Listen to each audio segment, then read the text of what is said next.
everyone. Welcome back to another amazing episode with 52 authors, 52 weeks. I'm your host, Dr. Lisa L. Campbell, the Growth Motivator. And guys, today we are in for a treat. And I know you're thinking she says that all the time, but this author's book is something that speaks to me personally and a lot of people that I know.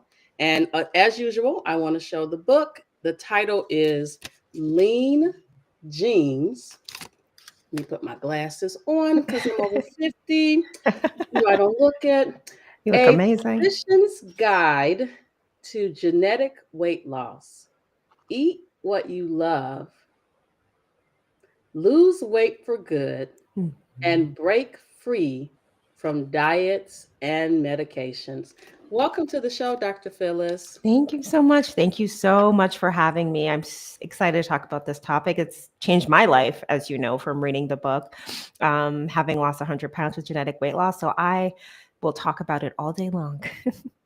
You know what? I've been on your Instagram page and your YouTube, and you are definitely talking about it all day long. But Yes. honestly, it makes sense, right? Because if you turn on the TV or you scroll through Facebook, Instagram, I kid you not, every other ad is about GLP. Every Mm, ad, each and every ad. everything.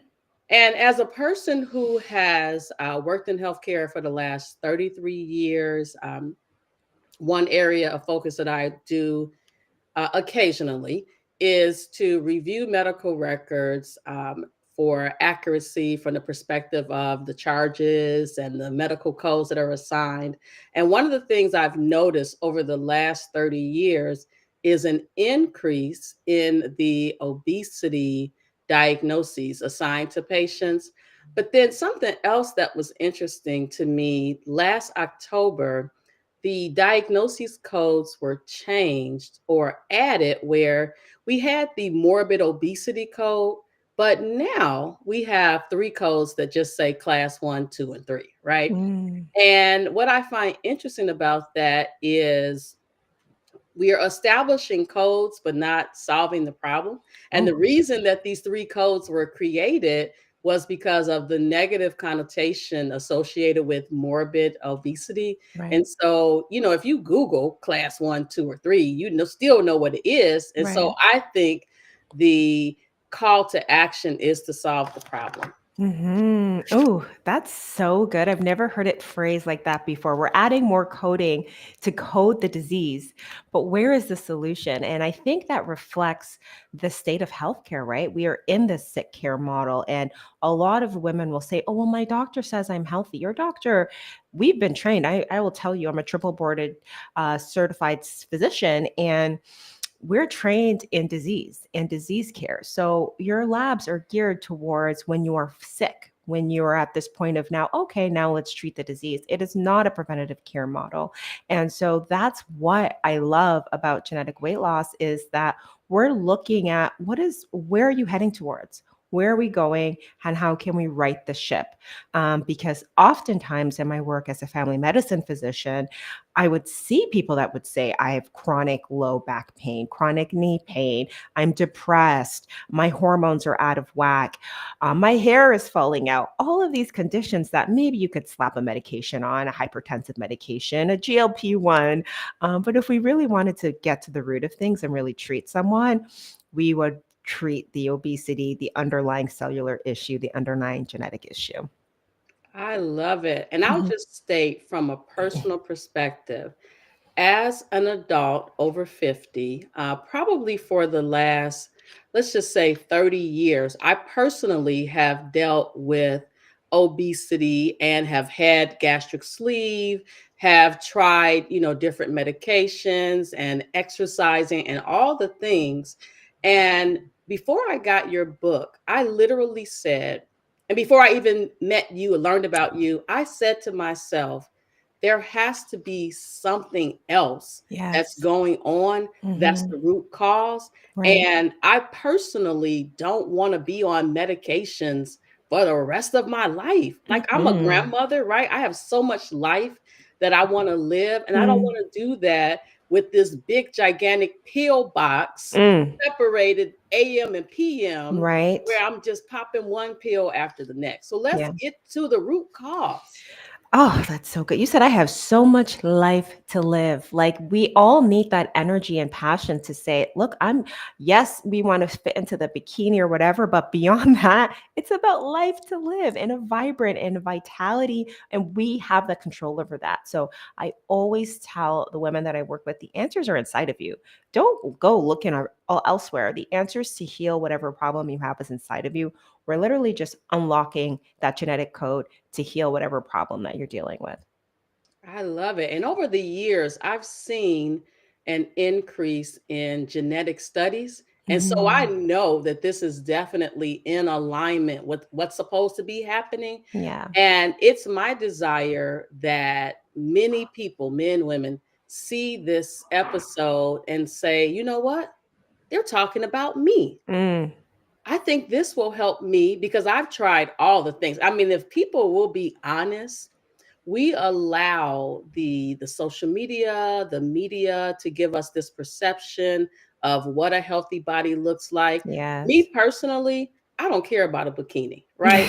I Exactly. I like when my clients say that. We're moving to the real things. right.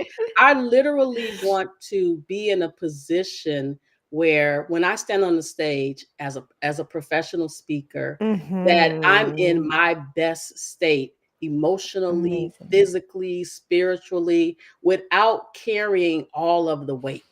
Right. That's awesome. I like that. That's phenomenal. And it really taps into my true aim and my purpose for our company, Gene Lane 360, is for the purpose that women have to bring to this world.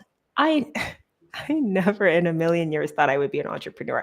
I used to look at entrepreneurs like they were crazy. What? You're giving up a 9 to 5 and benefits and a salary to do what? And losing 100 pounds, moving from being morbidly obese to, getting my confidence back. I don't think I was the physician I could have been. Being obese, I couldn't speak to my clients and my patients in the way that I needed to. And it was hiding myself away from friends and family. I didn't want to go to events, but it was also hiding myself from my purpose. Now I get to speak with wonderful, beautiful people like you, speak on stages. I get to interact with the science community. I get to write incredible books like this. And all of this is from, you know, getting my health back in check, which was number one. But then number two is now I can step into my higher purpose and higher calling. And I don't think a lot of people like to hear that their weight is holding them back from something bigger and better. I mean, it shouldn't.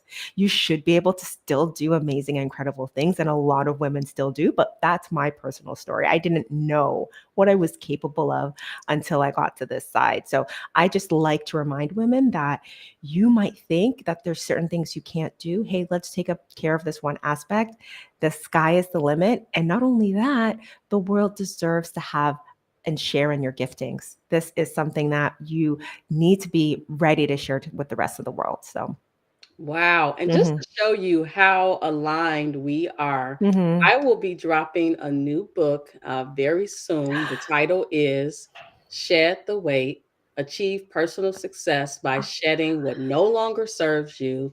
So And in the good. book, I talk about being held hostage by salary and benefits, Mm. among many things. I Among know I many things. was. I know I was. And you know what? It's one of those things that you Mhm. literally have to say that I'm worth doing Mm. something for me. And I know I Yeah. have to say this. When I first started in healthcare in 92 as a medical assistant, I worked side by side with physicians. So I Mhm. know how hard you all work. Yeah. And I am literally speaking with many of you who have decided I'm staying in medicine, but I'm going to be in medicine from a different perspective, of different lens, because I Right. know that I'm called to do something larger than just, the 25, 30 patients per day and Yeah. trying to document in the medical record at night, right? And no Yeah. work Yeah. life balance. So I totally get it. And I applaud you for taking that step to follow your purpose. Oh, thank you. That means so much. I think that a lot of people don't see behind the scenes and they don't realize that your physicians are just as frustrated with the healthcare system as you are. We do want better for you, and sometimes we hear, "Oh, those doctors, they just want to give us medication." Ain't nobody giving me no kickback. Like if I get to a point where I'm putting you on a hypertensive medication, it's because I feel like you're not maybe ready to listen to preventative care methods, or we've passed that point. And so really take that power back. Really, if you feel that you've gone to a point that you're on medications and you don't want to be, take that power back. No one can change your life but you. Get those tools so that you can do it once and for all. Oh, I love it. And I'll just Mhm. add one thing because everybody knows I will fight you over a physician because working with physicians has literally been my life. Mhm. We have to do a better job of being a more involved patient, right? We just kind of show Yes. up and physicians Yes. ask us questions and we're literally just like, I don't well, know. so I'm the opposite. And then we're Mhm. going to move on to the 7 key points that I wanted to add. I am the patient, and I hate Yeah. to say this, that shows up to the emergency room Mhm. in an acute asthmatic state with Mhm. my history of present illness and Ooh. all my peak flow and all the things I've done because literally I Wow. didn't come there to play. I Mm. came there because I'm sick. I Wow. need something that's beyond what I'm doing at home, what I Right. already know to do. And Mhm. several times when I've gone to the ER, which is not that often because I'm very good at controlling my asthma, the Mhm. clinicians will say, I wish we had more patients like you that were Yes. involved in your care. I want to live. My grandfather is 104 years old right now. I Yes. want to be like granddad. Yes. Oh, she said that again. Are you guys listening? I want to live. And that's that power in your own hands. If you want to live, you can live. I think some of us think like, oh, well, my granddad only lived to 60, so I ain't going to live. No, if you want to live, you will live. And so we're going to talk about today those steps that can get you there. Awesome. So, first, let's talk about pages 71. And for those of you who are just tuning in, just make sure you see the book, Lean Jeans. It is available on one of the favorite shopping places that we like to go to, which is Amazon. So on pages 70 to 71, you Yeah. talk about, and I picked up as an entrepreneur, I picked up the power of genetic avatar. And I think a lot of Yeah. people have heard the word avatar, but they don't really understand what that means. So tell us Mhm. about the 12 genetic avatars. Yes. And so that would be in chapter 8 in this book. And genetic avatars is basically me and my team going back and looking at the hundreds of women that we've worked with and saying, okay, all of these protocols, all of this success that we've had, what is the commonality in the way that these genes are expressed within these women? So before I kind of hop down talking about the genetic avatar, I'm going to quickly go back a little bit to basics and explain what is a gene. Because one thing we as physicians do is like assume that you understand certain things, but in this world of so much misinformation, I don't assume anything anymore. So I want you to understand that a gene is a segment of DNA, and it acts as like the instruction for your body. So it builds proteins.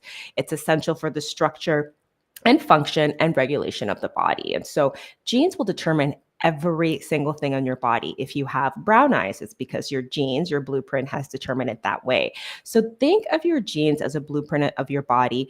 And while the blueprint sets the framework, your lifestyle, diet, stress, exercise, nutrition is the builder. And so that can influence, it can actually go back and influence the actual blueprint, your genes and your genetic makeup. So taking that back to your question about the genetic avatar is a personalized profile based on genetic predispositions that influence metabolism, cravings, hormonal balance, and other factors impacting weight loss. So there's 12 different avatars, some of which being the dopamine drivers, the cortisol carriers, and we've been able to pinpoint and say if you have these combination of genes, this is why you're having issues with weight loss. This is why you're having inflammation. This is why your metabolism is slowed down. And this is how we can rectify it. So getting down to that cellular, molecular, genetic level is such a game changer for women and men. Wow, you took me back to anatomy and physiology. You started talking about DNA, and of course, now this is me being a nerd. Mm. I am just like, oh, that takes me back to the mitochondria. Yeah. Yes, the So what? mitochondria, the powerhouse of the cell, and that if your mitochondria is not working better, we call you a fatigue fighter. There is a reason for everything. We just brush aside a lot of our symptoms to say, "Oh, I'm always so tired." Okay, why are you tired? What's going on in the cellular level? Instead of hitting up the Starbucks line, let's get down to that cellular level and address those those things that are keeping you tired, fatigued, craving. So many of us feel like, oh, if I have cravings, I don't have any willpower, right? No, your body's telling you something about those cravings. Your cravings could be telling you about nutrient deficiencies. Maybe from a genetic standpoint, you are not absorbing or processing the necessary nutrients that you should be. Or is there an issue in terms of toxin buildup? Is there too many toxins in your body so that now you are always tired or you're actually just craving food so you could just stay awake? So, all of these things, if we just tap into our body, what our bodies are telling us, we're going to get right back to health. Oh, so you're asking people to look in the mirror. Please do. And they don't want to look in the mirror because they are Mm-mm. not necessarily, we look in the mirror in the morning to get dressed, but how Yeah, often do you examine yourself from right. inside out, Yep. right? Yep. And really get in tune with your body. Exactly. It's so necessary. So let's talk about, oh, you know what? Something that you did not mention that I'm interested in, the metabolism mismatch. Yes. So when we're talking about metabolism mismatch, this really has to do with the fact that a lot of people think that there's something wrong with me. Why can this person eat whatever they want to eat and burn weight and I can't? There's something wrong with me. I'm not disciplined enough. And that's, a metabolism mismatch. There's something going on at the cellular level where your metabolism isn't working as it should. And oftentimes, if we go back to, if I were to pull up a diagram of the fat breakdown cycle, there's so many different supplements and minerals that feed that cycle, they keep it moving forward. And so if you are missing that from your diet, that can literally cause you to have a slower metabolism. So just from the way that your body processes different nutrients. For example, there's some people that have the MTHFR gene who need methylated B vitamins. So you might be taking an over-the-counter supplement or trying to get this from your food source, keeping in mind that the food that we have, the soil that we had 40 years ago is not the same soil that we have today. So a lot of our food is lacking nutrition. And so based upon that, if you're not getting the right supplements from your food and you're not taking the right supplements without knowing what's going on with you genetically, then your metabolism is just not where it needs to be compared to someone else that has everything firing as it should, just from a genetic standpoint. And those are things that we can make changes to. Wow, wow, wow. So much good information. I hope you folks are listening. I don't know about you, but I was like, oh, this is Lisa going over to the website to see what's next because I'm literally tired of trying all the things. And last year I had an ankle fracture and I was in the orthopedic office and I saw my pulmonary physician pass by and we flagged him down and he asked me what happened. I told him and he said, "You need to lose weight." I'm like, we already know this. We've been discussing this for a while, but Mm, how do we move forward, right? mm, So it's a lot of times we acknowledge there's a problem, but we don't offer solutions to resolve the problem. And I'm not talking about the traditional solutions that we've done for centuries. right. Well, you know what? Doctors are not trained on that. I was an overweight physician. I had no clue how to finally lose that. I did everything. I did the cabbage soup diet. There is overweight people are experts on diets. It's not for lack of trying. We have done every single diet. We have read every single diet book.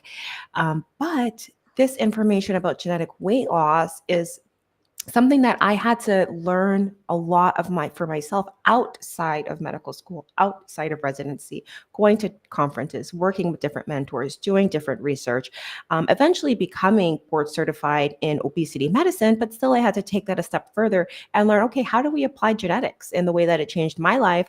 How can I now use this to help my clients? And so I've prescribed GLP ones in the past, and then I would see that client, and that patient back the next year, gain the weight back. So I knew that there had to be something that would work better. When genetic weight loss worked for me, that changed the game. And that's why I had to leave traditional practice to tell someone that they're pre-diabetic and say, oh, okay, we'll see you in 3 months. Okay, what are they supposed to do with that information? How do they change their lives? And genetic weight loss is the way. Awesome. So let's talk about epigenetics in weight management and explain, because most folks are like, "What's epi? Is that like a pen?"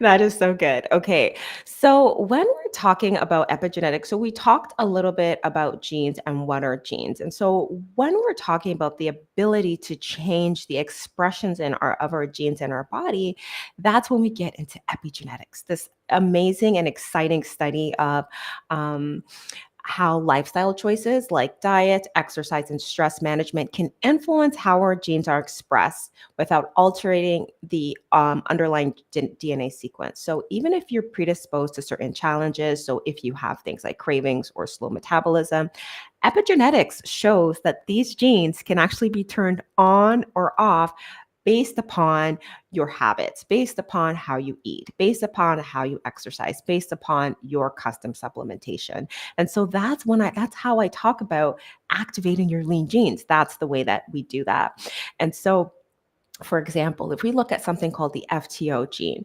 some of my clients get bummed when they're like, oh man, I have the FTO gene, the fat gene. So while a specific variant of the FTO gene will predispose someone to obesity, there is certain steps that you can take to mitigate this risk by modulating the gene expression. There's also genes that have to do with chronic stress, and that can upregulate genes linked to cortisol production, increase fat storage. And so even things as simple as mindfulness and relaxation practices can suppress these genes. Simple and free things like this. So epigenetics empowers you to take control of your health, and your genes set the blueprint, but your choices determine the outcome. And I also like to say your genes are not your destiny, they're your strategy. They're your strategy to let you know how you can live a better and healthier life.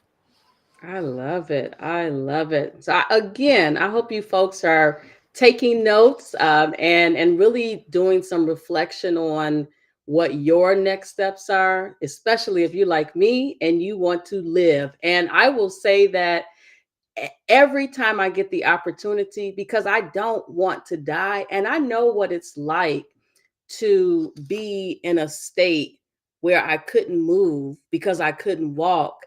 And I'm so grateful that my mindset was such that when this is over, I'm going back to my purpose, my assignment, and not allow myself to be held hostage because of that situation. That's So, amazing. live is the message Every day. every single day. So I want to next look at the alignment with nutrition based on genes. Okay. So, when you say the alignment based on nutrition and genes, talking about how what you eat affects your genes, correct? Yes. Okay. Food is everything. Food is how we actually can turn on and turn off these disease genes. And so I just want to make sure that so I just got cut off a little bit there. Okay, taking that right back to your question. So, a big part of how you eat will affect the expression of your gene. So, for example, if you are someone that has histamine intolerance and you are eating foods that are high in histamine, that is going to cause a lot of inflammation and bloating in your body. So, for example, alcohol is something that's high in histamine. So, if you are someone that is under the genetic avatar, if inflammatory overload, then what you're going to see is that, oh, I don't feel good. I'm always bloating. I have headaches. I don't know why. You might even be someone that has eczema or someone that always has seasonal allergies. That's actually from overexpression of histamine in your body. And so if we can take away histamine containing foods and reduce histamine, then we change that, negative side effect or symptom of constant bloating and reduce the inflammation in your body. And then things that we're very commonly aware of where people are more predisposed to things like gluten sensitivity, certain food sensitivities. It really is about reducing inflammation in your body. If there's certain foods that you're eating that your body is like, please stop eating this, and it can actually cause cancer in your body if your body does not do well with a certain food and you keep eating it and you keep eating it, and you're getting depressed and you're affecting your gut biome, because a lot of our serotonin is produced in the gut, and serotonin is, the happy hormone, and it can affect your anxiety or depression. And so we start eating these foods and we feel worse and worse, and then what do we do when we feel badly? We go back and eat more of that food. And we don't realize that that food is the problem and the culprit. So knowing your genetic blueprint will let you know, oh, if I feel bad, I ain't going to go eat that. I might eat something else, but I'm not going to go eat that. That awareness is crucial. It's everything. Wow. In the book, you actually talk about actionable steps for breaking the emotional eating cycle. And I think a lot of us don't realize that we are emotionally eating. We're just eating Mhm. because we think we are hungry, Yes. but that's not necessarily true. No, of course not. Sometimes we eat because we're bored. I was someone that ate for all the emotions: happy, sad, bored, grief. That was a major trigger for me, the loss of my brother. And I talk about that in the book as well, because that's a big trigger for a lot of people. And I also talk about the power of mindset in weight loss. Now, we've all heard like yada, yada, yada, mindset. I wasn't able to apply mindset or apply all of these tactics in terms of emotional eating until I could figure out my genetics, because it's very hard to have that quote unquote willpower when nothing is working, or when you're still eating the wrong foods, or if you don't know what direction to take, and all of this information on things like TikTok and Instagram and blah. So once I had that blueprint, so I like to say genetics plus mindset, then I was able to really bring in self compassion. Okay. So shifting away from self criticism, because how long our whole lives is like, why can't I just figure this out? Your doctor's telling you just lose weight. Family's telling you, why can't you put that cookie down? You don't need that. Maybe your spouse might be kind of looking at you a little different. And that becomes deep, deep self criticism. So changing that self criticism, which is for a lot of people that root of emotional eating, to self compassion. Is really the key, because willpower is finite, right? We can have willpower. I would have willpower on Monday, and by Tuesday, I was, face deep in a box of cookies and telling myself I restart the next Monday. And I would just eat, eat, eat, eat, eat that whole week, start Monday and fail again by Tuesday. So research shows that willpower that relies heavily on short-term motivation is unsustainable. Willpower is like a battery and useful in short bursts, but it drains so quickly. So to succeed, like I said, we need to focus on understanding ourselves, having that blueprint, and self-compassion, rather than sheer determination. And that's really what's going to help with a lot of us that are emotional eaters. Wow. So much, so much. I wish we had more time to dive into this. And so there's a couple of things I want to do before we leave today. So listen, audience, in the book, there are also, I know you're thinking, well, I want to see some real people, right? So in the book, there are actually some stories about real life transformation using genetic insights. I know most of you are like, let me see the receipts, right? So Yeah. you can see some examples in the book, but also just really easy to understand concepts, along with practical tools that could really help change your mindset. And one of the things I find is so interesting is, and I'll use myself as a personal example. So 10 years ago, I had gastric sleeve, and I'll never forget. I come to church, after I was, post-op and the weight was literally melting off. My pastor says to me, "Are you sick?" And I was like, "No." Right. And then I was in the offering line and I just kept on going. But I think oftentimes we congratulate people. "Oh, you look so good, right? What did you do?" And they was like, "Oh no, I've been exercising." And right, they don't tell this part. Sticking my stomach or my leg every week, right? But what about saying, "Hey, I noticed that you're struggling with weight. How can I help support you?" Whether it Mm. be exercise. So, like one of the things I'm thinking about, we have a whole gym downstairs, right? So, I'm thinking about reaching out to some friends and say, "Hey, you want to come out and come over and work out? We got equipment, we got a sauna, right? So we could literally have some girl conversation and some exercise simultaneously. Why don't we do that as opposed to what we've been doing because it's not working?" That's amazing. I think that there's such power in community. It's like when you're sitting in traffic and you're on the phone, you get to your destination so much quicker, right? And that's the essence of being human. Meant to go through these experiences together. We're not meant to go through them by ourselves. And so I really encourage people, if you're going through this journey, reach out to someone else who is, they can be accountable, but also reach out to someone who might need your support. Be that helping hand that they might need, and you can walk through this journey together, because there is nothing more powerful than experiencing transformation with someone that you love and care about. Absolutely. So, listen, everyone. Right now, you are able to see Dr. Phyllis's social media channels going by. She's on Instagram, YouTube, TikTok, right? So, whatever you enjoy, she's on those social media platforms. I encourage you to, number one, first and foremost, get the book. Get the Get the book and bug. take it to a book club, right? Make it your book club book of the month where you can sit down and really talk about it. Once I finish reading it, I'm going to be doing my one of my book reviews on the book, because I want to be able to tell you guys how I evolved and grew as a person after reading the book fully and digesting it and making my notes. When I read a book, it's like a whole science project, right? I got notes in the margins, Oh, highlights, but amazing. that's how I really, walk away with the message.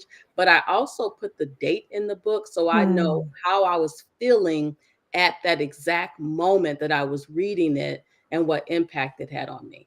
So, Dr. Phyllis, before we leave, do you have any final thoughts, call to action for our listening, viewing audience? I just want to say, head to geneticweightloss.com. If you're just like, what? Wait, what are genes again?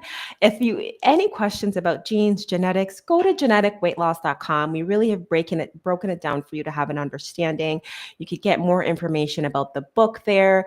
You can get the workbook. Dr. Lisa, I have to get the workbook out to you if you're someone that loves notes, because the workbook pairs so nicely with the book. And we also have a 90-day planner that goes with the book. So I'll send both of those out to you so that you can plan out. I love breaking down the year into quarters. I just something about it, like, hey, quarter one, this is what I'm going to accomplish. So I'll send that out to you.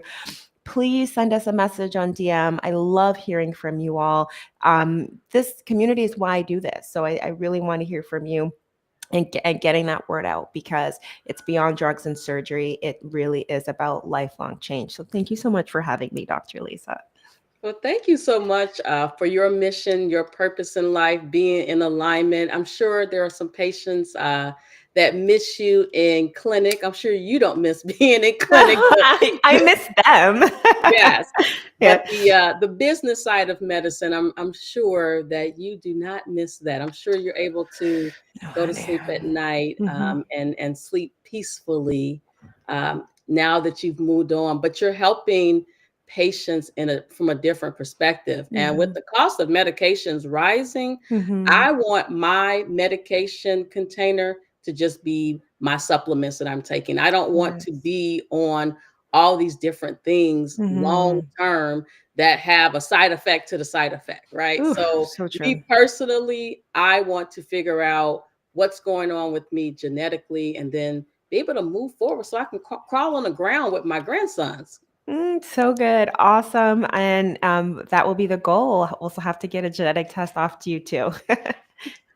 All right, everyone. Well, listen, this has been another episode of 52 Authors, 52 Weeks. There's more to follow on this topic, especially since it's near and dear to my heart. So look out for the book review, which I know many of you are looking at because you've contacted me about questions for your book club. So I'm definitely going to be thinking about questions for book clubs related to this book.